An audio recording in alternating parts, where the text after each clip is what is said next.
you ready, Christian? Yeah. Okay. Well, in the last 2 weeks, we have seen different topics. Do you remember anything? Yes, I remember that in section 5, first of all, that talks about the China and the United States trade war. In the introductory video showed several things about the topic.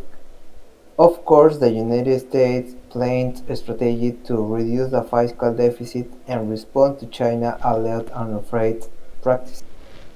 Why this it happens?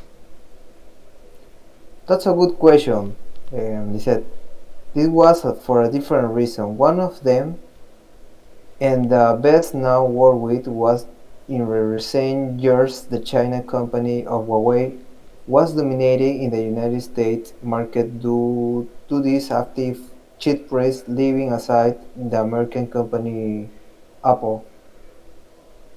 That's why the President Donald Trump signed a ban on the Huawei brand from the working with American companies, which affect these companies since it worked a lot with American companies such as Google, Intel, and so the Chinese state has responded with the same currency in the case focusing on the agricultural and the industry sector.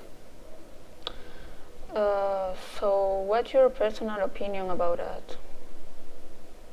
Well, in my personal opinion, I think that United States should be eliminated these strategies since both countries depend on each other. Furthermore, I think that they should join forces to improve their industrial technology levels since if our war continues, it will probably never go well. On the other hand, the mistalk about the development was also discussed, in which they are determined by the different factors that allow analyzing a countries with indicators like GDP, life expectancy, level of education, and literacy rate. Yeah, I heard about G7. Could you tell me about it? Sure, everything about the G7 it's a group of countries in the world whose political, economic, and military weight is considered relevant on the global scale. A few years they meet to talk about the important global issues such as economic growth, quality education, climate change, industrial innovation. And they said, I remember that a teacher spoke about fintech. Could you tell me about that? Okay, fintech is basically financial plus technology, and that is changing the way we use the money to design and provide service and products from business to customers. We know banks, insurers, and financial institutions are the major users, but this is going to change soon. So fintech it's very important to increase the competition between business and have a lower customer cost. Yes, you're right.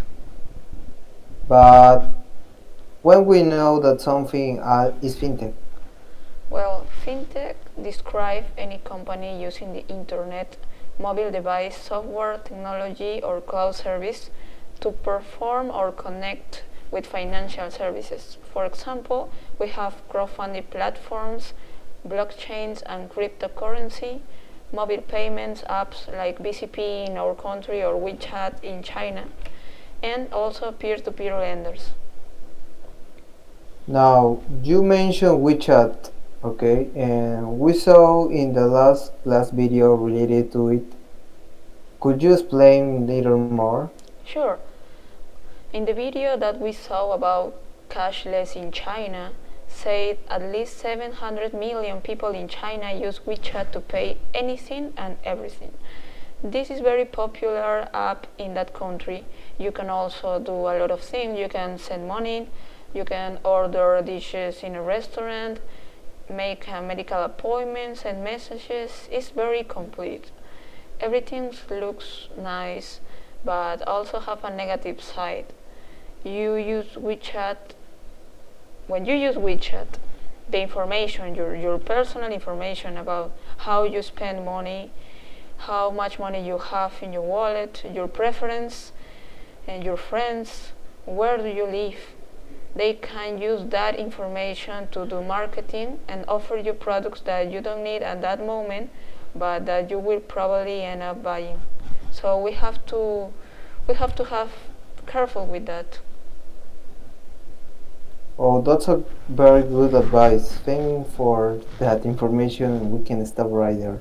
Okay, and you're right. Thank you, Christian, and have a good day.